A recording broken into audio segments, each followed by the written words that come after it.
Hello student, welcome to Bobby biochem classes में आपका स्वागत है। स्टूडेंट, जैसा कि हम पढ़ रहे थे ह्यूमन रिप्रोडक्शन वाले चैप्टर में मेल रिप्रोडक्टिव सिस्टम को डिस्कस किया था, ध्यान देना। आज हम बात करने वाले हैं फीमेल रिप्रोडक्टिव सिस्टम के बारे में, ध्यान देना। फर्स्ट ऑफ ऑल स्टूडेंट, आपका ये भी क्लास हो गया होता, कुछ इशूज़ के कारण आपका क्लास थोड़ा रुक गया था। जो बच्चे नहीं जानते उनको पता होना चाहिए, थोड़ा सा एक्सीडेंट हो गया था जिसकी वजह से वहाँ पर दिक्कत आ गई थी। तो अभी भी उतना ठीक नहीं है, लेकिन बट आपका आशीर्वाद रहा तो ठीक हो जाएगा, ध्यान देना। तो स्टूडेंट, हम बात करने वाले हैं फीमेल रिप्रोडक्टिव सिस्टम के बारे में। फीमेल रिप्रोडक्टिव सिस्टम, ध्यान देना, जैसा कि हम मेल रिप्रोडक्टिव सिस्टम में पढ़ रहे थे तो मेल रिप्रोडक्टिव सिस्टम को समाप्त किया था। आज हम बात करने वाले हैं फीमेल रिप्रोडक्टिव सिस्टम। यहाँ पे जो डायग्राम दिखाया जा रहा है आपको एज एनसीईआरटी बुक्स का डायग्राम है, ध्यान देना। मोस्ट इंपॉर्टेंट डायग्रामेटिक व्यू है ये जो डायग्राम दिखाया जा रहा है। जैसे बात करें जो ये जो डायग्राम देख रहे हैं, a diagrammatic section view of female pelvis showing the reproductive system। ये फीमेल पेल्विक का रिप्रोडक्टिव सिस्टम एक डायग्रामेटिकली शो किया गया है और ये टोटली यूट्रस पर फोकस किया गया है, ध्यान देना।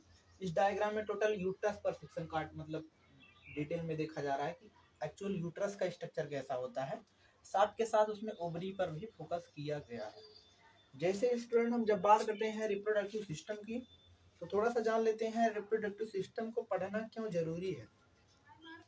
रिप्रोडक्शन जब आप चैप्टर पढ़ते हैं तो वहाँ पे रिप्रोडक्टिव सिस्टम का मतलब होता है कि कैसे रिप्रोड्यूस करते हैं ऑर्गेनिज्म, समझ रहे हो। जैसे हमारे अंदर एज अ ह्यूमन बीइंग के अंदर अलग अलग टाइप के सिस्टम पाए जाते हैं। किडनी अलग है, लीवर अलग है, डाइजेस्टिव सिस्टम अलग पाया जा रहा है और हर एक काम अलग अलग हो रहा है। और रिप्रोडक्टिव सिस्टम भी अपने आप में एक जगह पे पाया जा रहा है। और कहीं ना कहीं जो रिप्रोडक्टिव सिस्टम है, अगर बिना इसके कोई काम नहीं हो सकता। अगर आप सोच रहे होंगे, आपके दिमाग में ऐसा क्वेश्चन आ रहा होगा कि बिना रिप्रोडक्टिव सिस्टम के हम जिंदा नहीं रह सकते, बिल्कुल जिंदा रह सकते हो, कोई दिक्कत नहीं। लेकिन वहाँ पे क्या होगा, संतानोत्पत्ति नहीं होगी, समझ रहे हो। तो कहने का मतलब कि कुल मिलाकर जो रिप्रोडक्टिव सिस्टम है, कहीं ना कहीं जनरेशन को आगे बढ़ाने के लिए यहाँ पे रिप्रोडक्टिव सिस्टम को पढ़ना जरूरी होता है, ध्यान देना। यानी कि रिप्रोडक्टिव सिस्टम पढ़ने का पर्पज है कि जनरेशन को आगे बढ़ाना है, समझ रहे हो। कुल मिलाकर जनरेशन को आगे बढ़ाने के लिए हम रिप्रोडक्टिव सिस्टम की बात करते हैं, तब जाकर के हमको चीज़ें डिटेल में तब तक समझ में आती हैं, ध्यान देना। तो वही बात कर रहे हैं। जैसे जब बात करते हैं कंपैरिजन, अगर थोड़ा सा करते हैं male reproductive system between female reproductive system, तो female reproductive system male reproductive system से काफ़ी डिफरेंस होता है, ध्यान देना। जो फीमेल रिप्रोडक्टिव सिस्टम होता है मेल रिप्रोडक्टिव सिस्टम से काफ़ी डिफरेंस होता है, ध्यान देना। कैसे डिफरेंस होता है, आपको लास्ट तक अगर आप वीडियो पे बने रहेंगे आपको चीज़ें बहुत हद तक समझ में आएगी, ध्यान देना। जैसे यहाँ पे हम बात कर रहे हैं कुछ इस तरीके से यहाँ पे दिखाया जा रहा है। यहाँ पर पीछे की तरफ देख रहे हैं डाइजेस्टिव सिस्टम का पार्ट्स है। These are the rectum and anus, समझ रहे हो। उसके आगे की तरफ क्या है, तुम्हारा यूट्रस वाला पार्ट है, यानी कि जिसको बच्चेदानी कहते हैं, बोम भी कहा जाता है, ये यूट्रस वाला पार्ट है। ये यूट्रस, ध्यान देना बच्चों, आगे चल करके सर्विक्स में खुलता है और सर्विक्स आगे चल करके सर्वाइकल कैनाल बनाती है, इसको बर्थ कैनाल कहते हैं, ध्यान देना, जिसको सर्विक्स की कैविटी कहा जाता है। उसको डिटेल में यहाँ पे दिखाया गया है, अभी हम बात करेंगे यहाँ पर भी। तो वही चीज़ यहाँ पे देख रहे हैं, इस तरीके से यहाँ पर सर्विक्स है। सर्विक्स के बाद आगे क्या है तुम्हारा, इस तरीके से सर्विक्स के बाद यहाँ पे वेजाइनल ओरिफिस, यानी कि वेजाइनल वाला पार्ट्स है। These are the vaginal orifice, ध्यान देना। उसके आगे हम देख पा रहे हैं यूरिनरी ब्लैडर पाया जा रहा है, ध्यान देना। उसके आगे यानी कि इस तरीके से बीच में तुम्हारा क्या है, यूट्रस है, जो कि इन्वर्टेड पेयर शेप होता है ना, उल्टे अनासपाती के आकार का। तो वहाँ पे इस तरीके से इन्वर्टेड पेयर शेप में बनाया गया है तुम्हारा यूट्रस। इसके आगे हम क्या देख रहे हैं, समझ रहे हो। इसके आगे की तरफ हम क्या देख रहे हैं, यूरिनरी सिस्टम देख रहे हैं, यानी कि यहाँ पे क्या है, यूरिनरी ब्लैडर है। और यूरिनरी ब्लैडर जानते हो किसमें खुलता है, यूरेथ्रा में खुलता है, ध्यान देना। अब यहाँ पे आपको डिफरेंसेस नजर आ रहे होंगे, कैसे डिफरेंस नजर आ रहे हैं मेल रिप्रोडक्टिव सिस्टम और फीमेल रिप्रोडक्टिव सिस्टम से।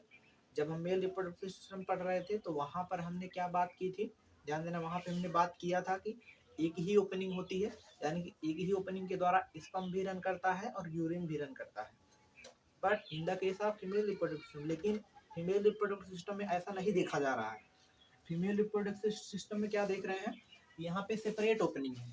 इस तरीके से यहाँ पे ये जो पीछे की तरफ ओपनिंग देख रहे हैं, ये जो यूरिनरी ब्लैडर वाली ओपनिंग है, जिसको सॉरी ये यूरेथ्रा वाली ओपनिंग देख रहे हैं, इस तरीके से यूट्रस वाली ओपनिंग, जिसमें सर्विक्स ओपन हो रहा है, आगे चल करके वेजाइनल ओरिफिस बना रहा है, ये तुम्हारा जो होता है मेंसेस के लिए होता है, ध्यान देना, मेंस्ट्रुअल ब्लीडिंग के लिए होता है। आगे की तरफ अलग ओपनिंग जो है वो क्या है, यूरेथ्रा वाली ओपनिंग है, समझ रहे हो, जो कि यूरिन ब्लैडर से यूरेथ्रा में खुल रही है। इन चीज़ों को अभी हम डिटेल में एक्सटर्नल जेनेटेलिया जब उसका देखेंगे तो वहाँ पर भी आपको चीज़ें डिटेल में समझ में आएगी, ध्यान देना।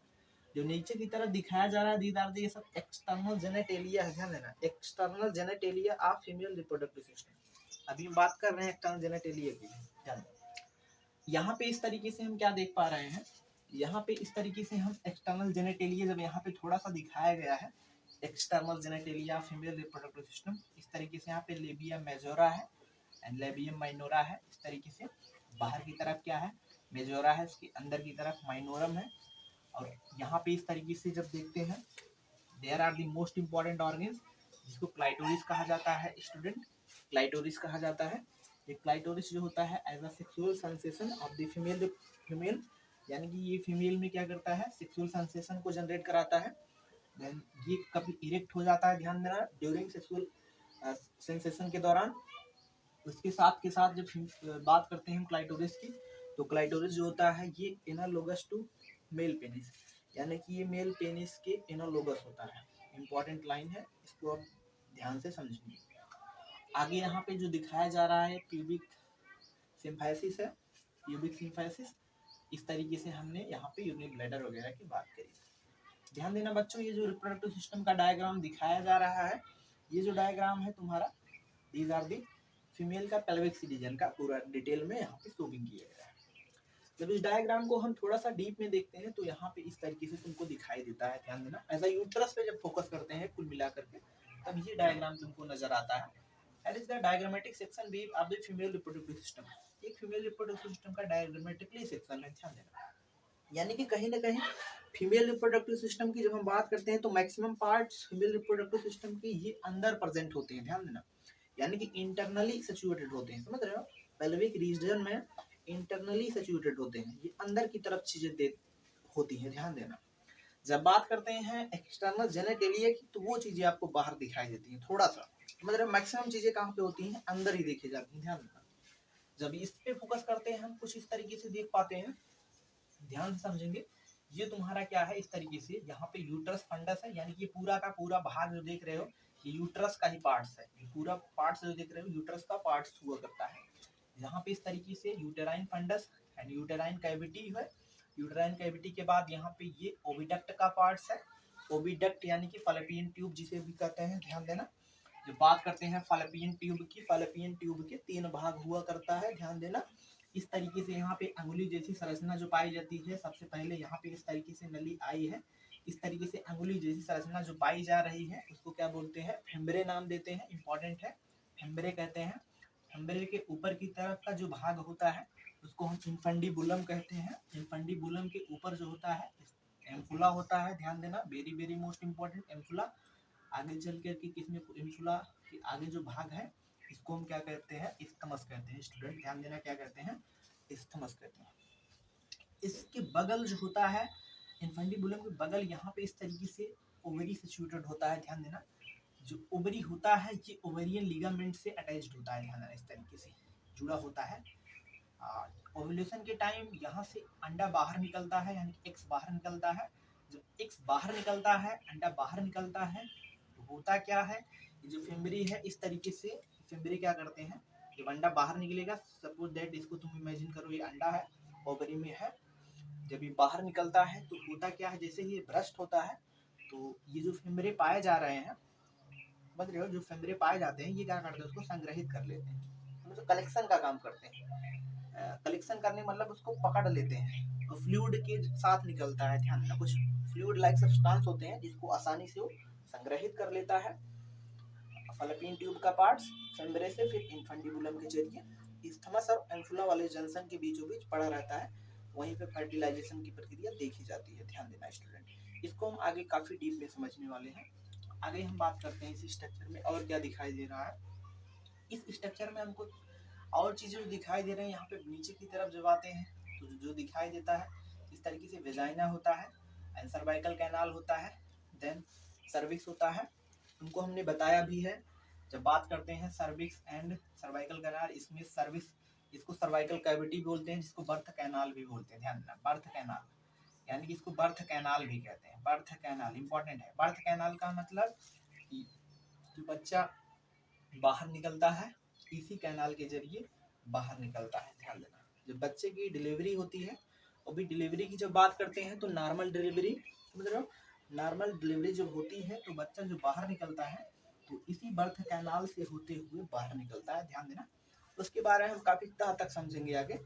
यहाँ पे देखो, इस तरीके से यहाँ पे यूट्रस की मेम्ब्रेन पर फोकस किया गया है। ध्यान देना, इधर जो यहाँ पे बनाया जा रहा है ये यूट्रस की मेम्ब्रेन पर फोकस किया गया है। यूट्रस की मेम्ब्रेन का मतलब कि जो यूट्रस है, जो गर्भाशय है, उसमें कितनी परतें पाई जाती हैं। तो जब देखते हैं बाहर की तरफ जो परतें होती हैं, जिसको पेरीमेट्रियम कहते हैं, उसके अंदर की तरफ जन बीच में जो होता है मेम्ब्रेन, इसको हम क्या कहते हैं, मायोमेट्रियम कहते हैं। और एकदम अंदर की तरफ बात करें, एकदम इनर साइड में क्या होता है, एंडोमेट्रियम होता है। ध्यान देना बच्चों, और जो एंडोमेट्रियम मेम्ब्रेन होती है, यही ड्यूरिंग एमसी के दौरान झड़ करके बाहर निकल जाती है। जब पीरियड्स होते हैं तो यही एंडोमेट्रियम की मेम्ब्रेन ये क्या कर जाती है, ये टूट करके क्रैक होकर के बाहर निकल जाती है, यानी कि झड़ जाती है एंडोमेट्रियम मेम्ब्रेन, जो कि ब्लीडिंग के रूप में बाहर निकलती है।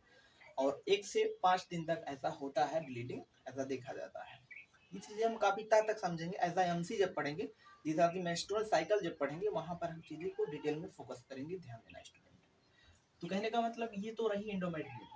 बात करें मायोमेट्रियम का काम क्या होता है। मायोमेट्रियम का काम वहाँ पर होता है जब डिलीवरी के टाइम, पार्चुरेशन के टाइम, जब बच्चा बाहर आ रहा होता है, तो वहाँ पर तुम्हारा जो काम करता है मायोमेट्रियम काम करता है। यानी कि वहाँ पर मायोमेट्रियम में विग्रस कंट्रक्शन होता है।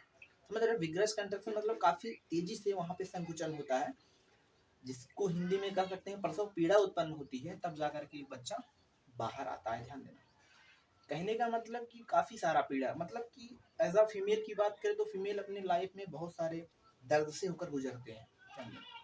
बहुत सारे दर्द से होकर गुजरने का मतलब कि उनकी लाइफ में ये जो दर्द है, बहुत सारा दर्द होता है।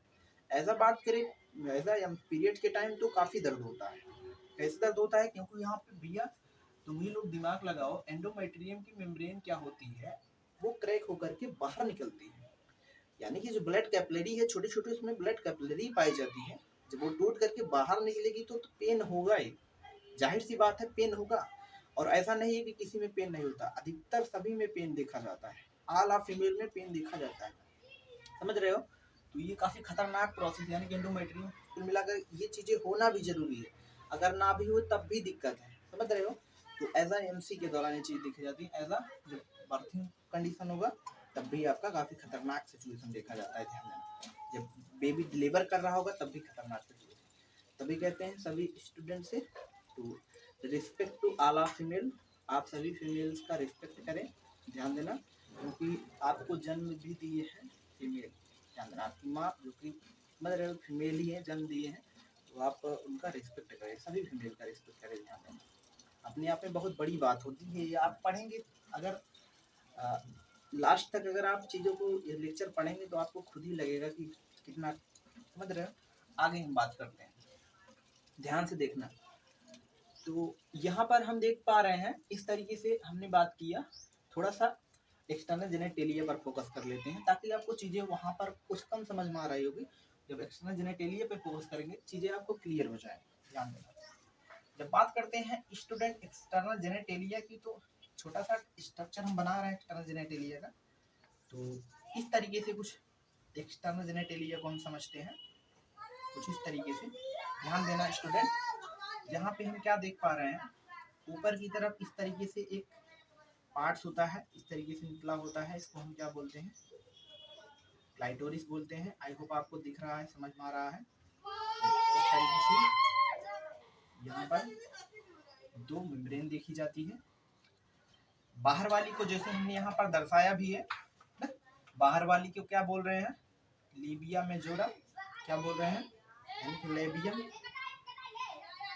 लेबियम मेजोरा, मेजोरा इंपॉर्टेंट है स्टूडेंट। एंड अंदर वाली लेयर को क्या बोल रहे हैं, labium, labium minora, labium minora, इस तरीके से। और नीचे की तरफ क्या होगा, एनस का पार्ट होगा। ध्यान देना, इसमें जो 2 ओपनिंग पाई जाती है उसको भी जरा हम फोकस करेंगे। यहाँ पे इस तरीके से ऊपर की तरफ एक ओपनिंग होगी इस तरीके से, और यहाँ पे नीचे की तरफ एक ओपनिंग होगी, लार्ज ओपनिंग। तो होता क्या चीज है, ध्यान देना स्टूडेंट।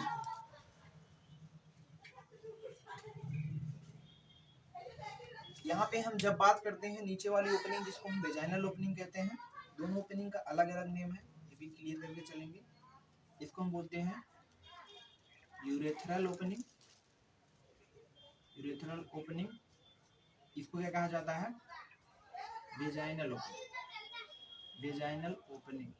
ध्यान दें, यानी कि नीचे की तरफ यूरेथ्रल ओपनिंग है, ऊपर की तरफ क्या है, ध्यान रखना, सॉरी, नीचे की तरफ क्या है, वेजाइनल ओपनिंग है, ऊपर की तरफ क्या है, यूरेथ्रल ओपनिंग। इंपॉर्टेंट है स्टूडेंट, इसको आप समझेंगे। और ऊपर की तरफ इस तरीके से एक पतली सी मेम्ब्रेन पाई जाती है जिसको क्या कहते हैं, हाइमेन कहते हैं। इंपॉर्टेंट है, क्या कहते हैं, हाइमेन कहते हैं।